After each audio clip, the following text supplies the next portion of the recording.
The banality of evil, it's a phrase that captures something deeply unsettling about human nature. Sometimes the most horrific acts aren't committed by monsters, but by ordinary people just following orders or, simply doing their jobs. World War II is often explained through battles, leaders, and victories, but those stories are incomplete because the war was not only fought on front lines, it was carried out in offices, on railways, behind desks. It was executed by ordinary people. The most disturbing truth of the Second World War is not how powerful the Nazis were, but how normal their system became. Genocide did not begin with gas chambers. It began with paperwork, forms, lists, permits, schedules. Each step appeared harmless on its own. Together they created the deadliest machine in human history. In Nazi Germany, killing was organized, systematic, efficient, not chaotic violence, but structured administration. A clerk stamped documents approving deportations, a railway employee coordinated train departures, an accountant calculated costs per transport. None of them pulled a trigger, yet every action moved the process forward.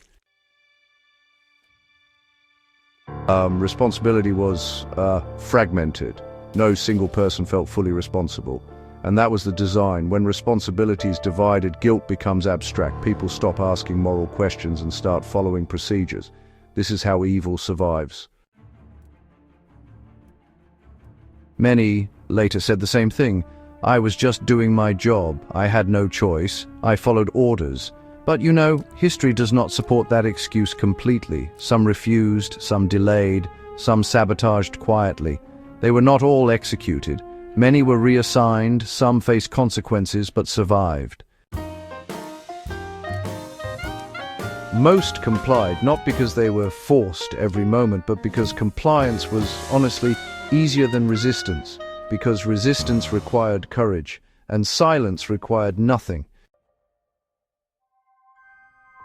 Violence did not appear overnight. It escalated slowly.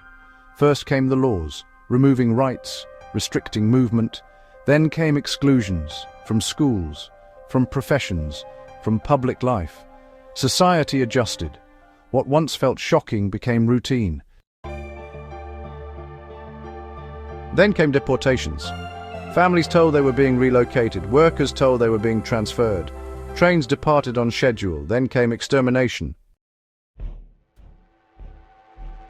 The world knew, but, action was slow. News trickled out, reports were whispered, but disbelief and distance dulled the urgency. Appeals were made, but hesitation prevailed. The suffering continued, while most turned away. By the time mass murder was undeniable, the system was already running smoothly, and honestly, the world knew.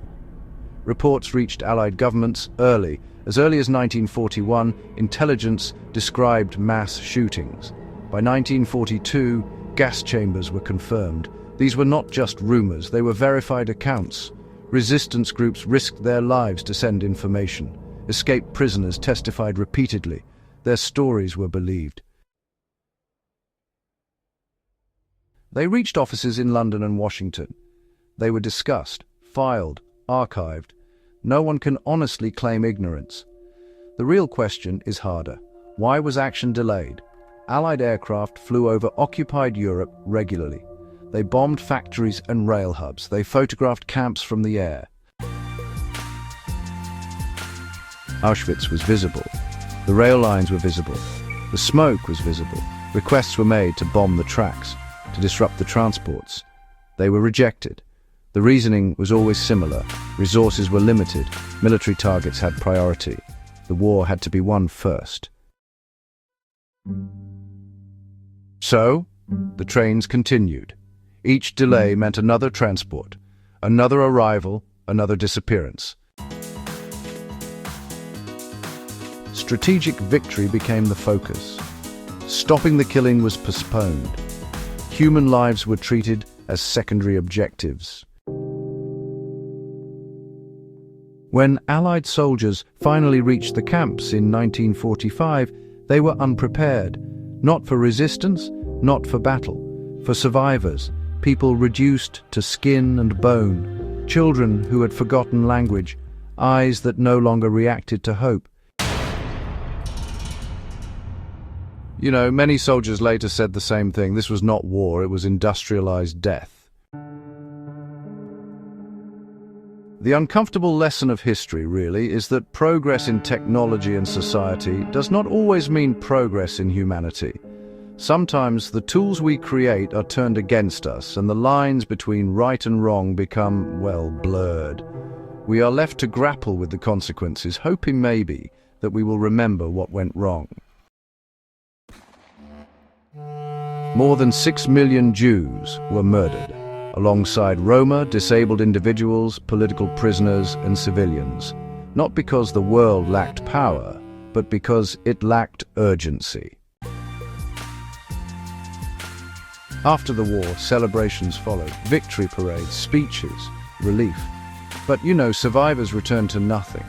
Homes destroyed, families erased, entire cultures reduced to memory. Justice was incomplete. Some perpetrators were punished. Many disappeared into ordinary life. Once again, silence followed. World War II is remembered for its heroes, its victories, its liberation. But its most important lesson is honestly uncomfortable. Evil does not always arrive violently. Sometimes it arrives quietly, legally, administratively. It succeeds when people stop questioning, when obedience replaces conscience, when waiting feels safer than acting.